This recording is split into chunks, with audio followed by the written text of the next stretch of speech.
Terima kasih nih kesempatannya. Jadi saya nanti tidak spesifik terkait dengan governance, nanti isu strategisnya. Nah, nanti bapak-bapak pembicara yang di industri nanti yang layak bicara governance, kami hanya memonitor secara oversight saja. Nah, saya akan menyampaikan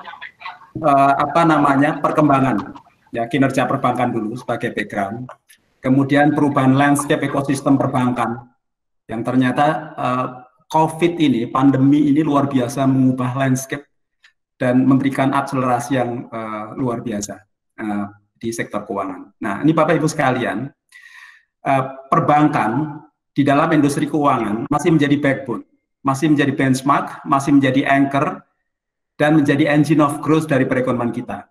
Totalnya masih 78% dari porsi sektor keuangan secara keseluruhan. Nah, kemudian next, Pak Yudisti. Nah, dari si portfolio, ya, 65% sektor perbankan itu masih didominasi oleh kredit.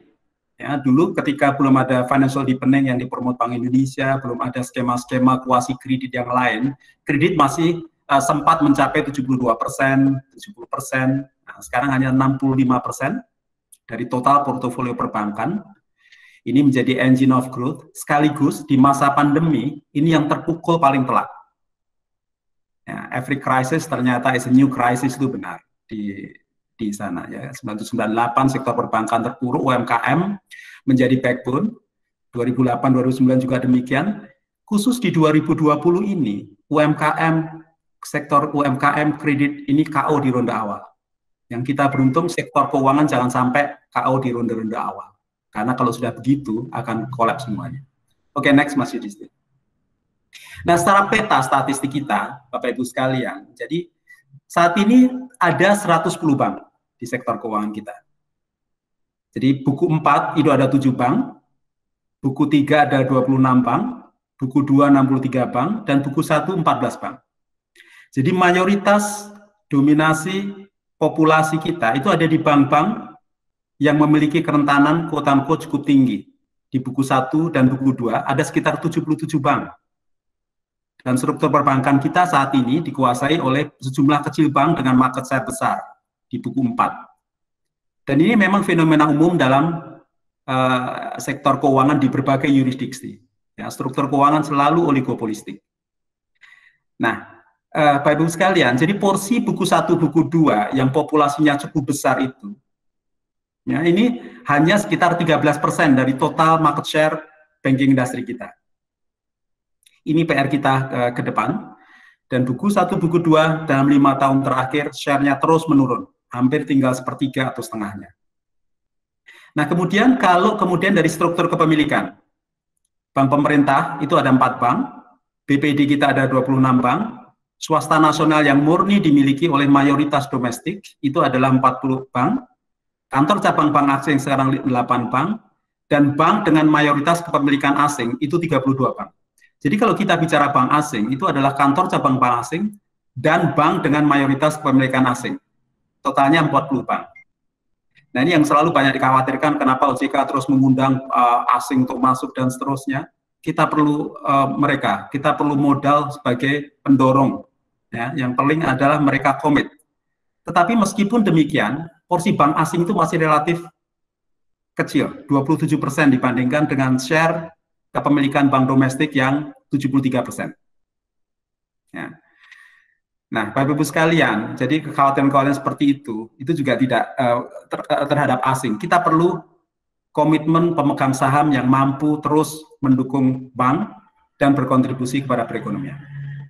Nah, Bapak Ibu sekalian, kami ingin memberikan yang kiri atas. Ini adalah tren perkembangan kinerja perbankan selama 5 tahun terakhir, dari sejak 2014.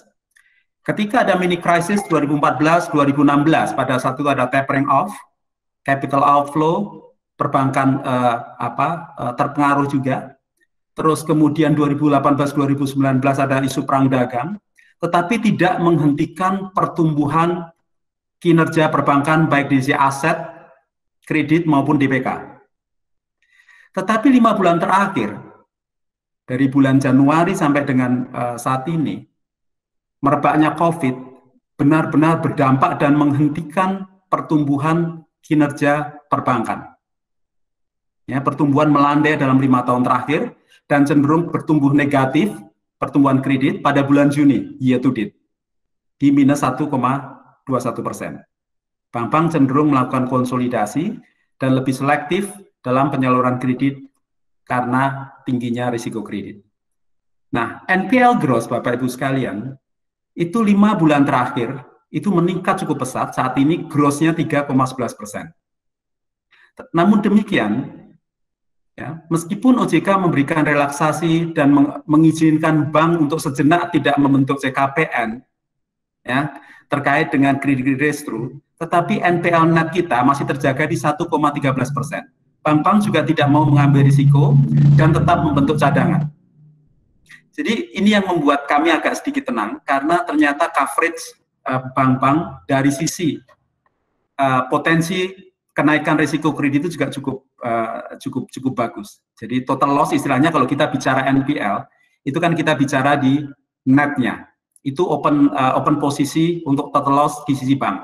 Kalau gross itu menunjukkan kinerja debiturnya yang terus menurun di sana. Nah, kemudian yang cukup pada awalnya kita stress test yang kita mengkhawatirkan bahwa pandemi ini akan berdampak kepada permodalan dan juga likuiditas terkait dengan restru dan penundaan pokok dan bunga. Ternyata likuiditas kita bank-bank cenderung konservatif. LCR kita masih 219% dari batas minimal yang kita relaksasi sekarang 85%. CAR bank juga masih terjaga di 22,55%. Ini yang menjadi benteng terakhir dari industri terkait dengan kemungkinan berlanjutnya pandemi ini. Nah, Bapak Ibu sekalian, bagaimana kemudian landscape dari sektor keuangan, transaksi, akselerasi perkembangan digital pada masa pandemi? Kita mencermati bahwa pandemi COVID-19 telah mengubah pola transaksi, perilaku, ekspektasi masyarakat dari perubahan drastis dari physical economy ke virtual economy di sana. Digitalisasi perbankan yang marak 3 tahun terakhir itu mengalami percepatan pada 5 bulan terakhir di 2020. Jadi ada akselerasi transformasi digital pada sektor perbankan. Penjualan online di bulan Maret meningkat 320%, sebelumnya Mas Yudisti, sebelumnya. Kemudian bulan April juga meningkat, dan itu harus difasilitasi oleh sektor perbankan. Ya, banknya Pak Budiman, Pak Haryanto ini marak melakukan open banking, open API, dan praktek-praktek yang tidak lagi mengandalkan physical face-to-face dengan nasabahnya. Oke, next. Nah, ini juga fenomena global bahwa pandemi telah merubah perilaku nasabah, bank yang lebih mengurangi transaksi tunai dan beralih kepada digital banking. Ya, ini nanti kita akan bicara aspek governance-nya juga pasti akan berubah. Pola-pola oversight yang harus dilakukan oleh komisaris dan seterusnya itu juga pasti akan berubah. Oke, next, Mas Yudisti. Nah, ini juga fakta. Jadi 5 tahun terakhir atau bahkan 8 tahun terakhir itu tren penutupan kantor cabang juga meningkat. Pembukaan kantor ATM juga menurun drastis. Transaksi offline melalui bank itu juga menurun drastis. Dan oleh karena itu, kenapa buku 1, buku 2 yang praktis terbatas memiliki layanan digital akan ditinggalkan oleh nasabahnya. Nasabah tidak lagi mempan diiming-imingi oleh price. Mereka lebih berorientasi kepada service. Dengan mobile banking, dengan mobile phone, mereka bisa melakukan apapun, dimanapun. Ya. Kemudian layanan transaksi digital juga meningkat pesat. Ini gambaran statistik kita. Oke, next. Nah, kita juga mencermati bahwa posisi uang kartal kita itu juga tumbuh negatif. Ya. Ekspektasi publik tidak lagi ingin memegang uang kas. Kemudian transaksi ATM, kartu debit, kartu kredit itu juga sudah menurun drastis. Namun volume transaksi digital banking itu juga pada bulan April meningkat 37,35% year on year-nya. Ya, dan ini percepatannya di 5 bulan terakhir. Oke, next, Mas Yudisti. Nah, kami cari pick saja beberapa, apakah ini terjadi di bank himbara, bank swasta, bank asing, atau di bank-bank lain. Jadi fenomena ini juga ternyata menyasar di berbagai jenis kepemilikan bank, ya, baik BNI, BRI, BCA, DBS, seluruhnya meningkat secara drastis layanan transaksi digitalnya. Ya. Next, Mas Yudhisti. Nah, apa kemudian sebelumnya, Mas Yudhisti? Ya, ekspektasi dari nasabah. Jadi ke depan mereka ingin kredit bisa dilakukan secara online. Digital signature sudah kita berikan landasan hukumnya. Kemudian mereka juga dapat mengakses mutasi rekening lebih panjang, lebih lama dari sebelumnya. Kemudian pembukaan rekening secara online, tidak perlu lagi harus datang ke bank. Ya, 42%. Ini menurut Mark+. Nah, next, Mas Yudhisti. Nah, bagaimana kemudian ada isu fintech dan techfin? Ya, waktu itu bank yang incumbent kemudian menuntut kepada OJK, kita boleh melakukan transaksi seperti fintech, memiliki fintech, ataupun berkawan dengan fintech. Nah, pilihannya bagi bank, ya, fintech ini kan sebenarnya bukan perusahaan finansial, tetapi mestinya ke depan nanti kita akan akan treatment sebagai perusahaan keuangan. Jadi, ya, ini respon bank, ada yang tidak melakukan apapun sebelumnya, kemudian bisa berkawan dengan fintech, bisa mengakuisisi fintech, atau mencontoh inovasi fintech dalam atau mendirikan, seperti Pak Budiman katanya akan membuat Bank Royal yang baru diambil itu akan menjadi digibank. Ya, monggo saja, itu silakan. Jadi ada perubahan landscape ekosistem, mindset dari bagaimana cara berbanking saat ini. Ya. Oke, next. Nah, isu strategis dari aspek governance. Nah, Bapak Ibu sekalian, kalau kita petakan dari skema tadi, maka dinamika global ini kita tidak tahu kapan berlanjut COVID ini, kemudian maraknya digital ekonomi, perkembangan standar internasional, kemudian perubahan ekosistem yang berbasis TI. Isu domestik kita itu adalah tuntutan perbankan sebagai tema ini agar lebih kontributif. Karena tadi 78% sektor keuangan didominasi oleh sektor perbankan, ekspektasi kepada sektor perbankan itu cukup besar dalam mendukung pemulihan ekonomi dan pembangunan yang berkelanjutan. Kemudian perubahan ekspektasi stakeholders, kebutuhan peningkatan inklusi keuangan, banyak tuntutan yang dibebankan kepada perbankan. Namun profil industri itu juga perlu penguatan. Seperti tadi kami sampaikan bahwa 78 bank dari 110 bank itu didominasi oleh bank-bank kecil dengan kapasitas yang terbatas. Nah, disparitas antara bank besar dan bank kecil yang cukup besar ini juga membuat regulatory cost itu cukup tinggi. Aspek governance yang perlu kita tanamkan juga agak beragam. Kemudian tuntutan penguatan struktur industri agar lebih kontributif juga cukup tinggi. Nah, di sisi lain, ekosistem di luar sana sudah ada tuntutan dari adanya digital ekonomi, maraknya shadow banking, kemudian berkembangnya cloud computing suatu saat, ya, artificial intelligence, kemudian ekspektasi produk dan layanan stakeholders, masalah open banking, virtual banking, digital banking, ini juga menimbulkan tantangan, ya, yang membutuhkan nanti tuntutan perubahan perilaku dari penerapan prinsip-prinsip governance.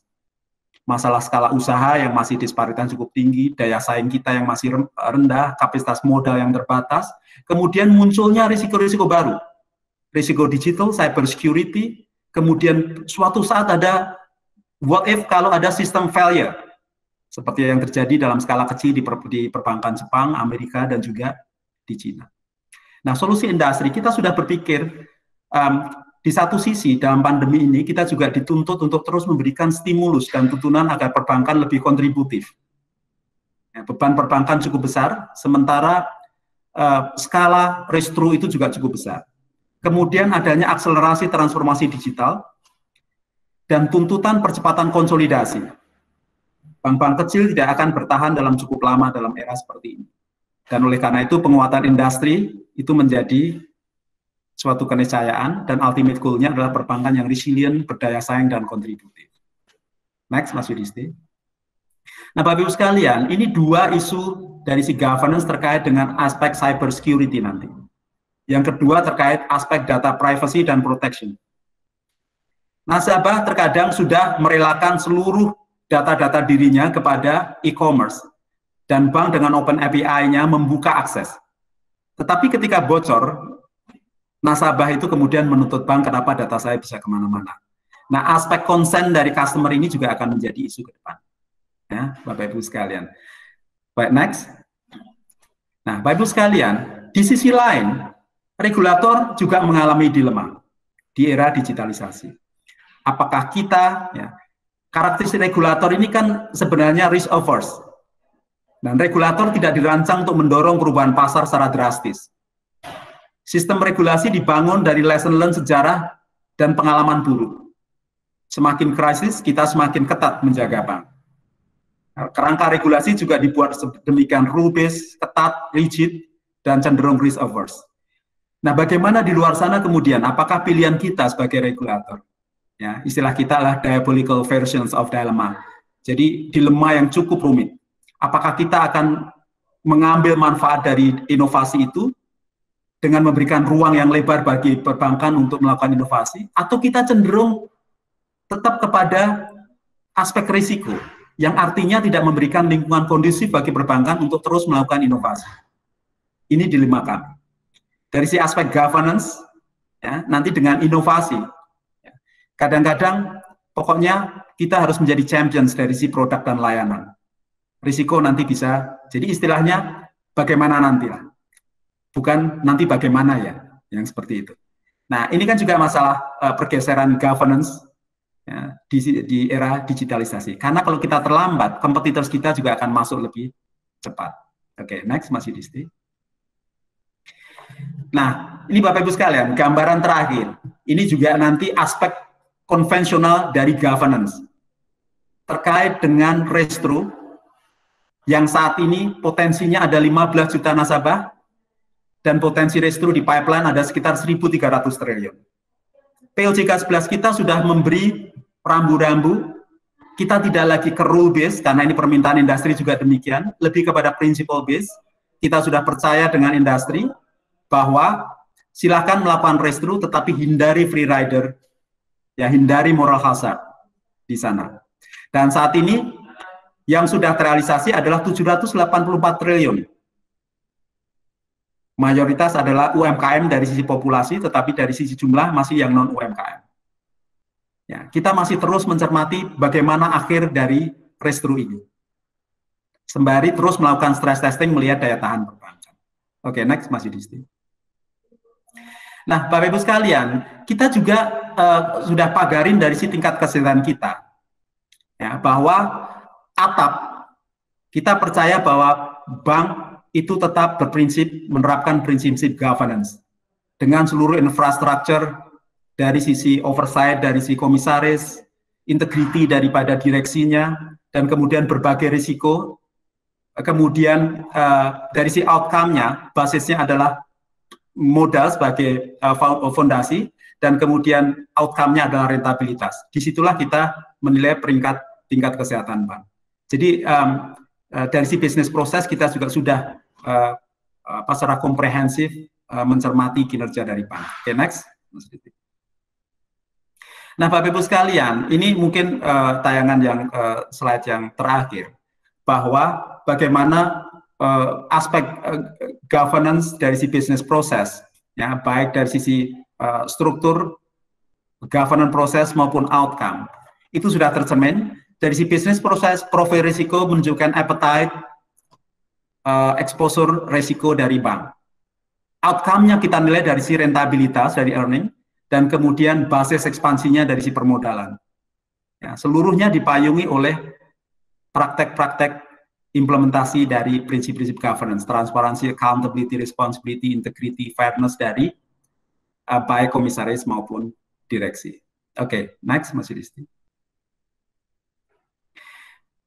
Nah, Bapak Ibu sekalian, juga terkait dengan aspek governance, kita bank yang baik harus in place terkait dengan bagaimana mereka memiliki kualitas penerapan manajemen risikonya, baik dari si tata kelola risiko, risk governance, proses manajemen risiko, kerangka manajemen risiko, dan sistem pengendalian. Jadi sebenarnya 3 pilar baik dari sisi ex ante, ya, dari si compliance director, ongoing proses adalah risk management, dan kemudian expose-nya dari internal audit. Meskipun dalam saat ini, 3 hal itu harus blended dan memiliki irisan untuk terus mengawasi secara sustain kinerja perbankan. Oke, next. Terus saja Mas Yudisti, ini tadi sudah, next.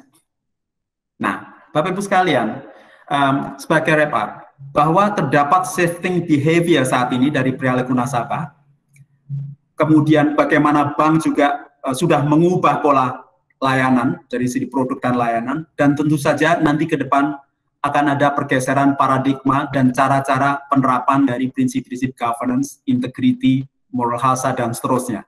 Ya, terkait dengan transaksi digital, tugas komisaris mungkin akan lebih sulit karena bagaimanapun transaksi tidak lagi dilakukan sebagaimana transaksi-transaksi konvensional masa lalu, dokumen based, dan seterusnya. Bapak Ibu sekalian, saya kira saya cukupkan demikian, nanti kita akan diskusikan lebih lanjut. Terima kasih, saya kembalikan kepada Pak Pomo. Assalamualaikum warahmatullahi wabarakatuh.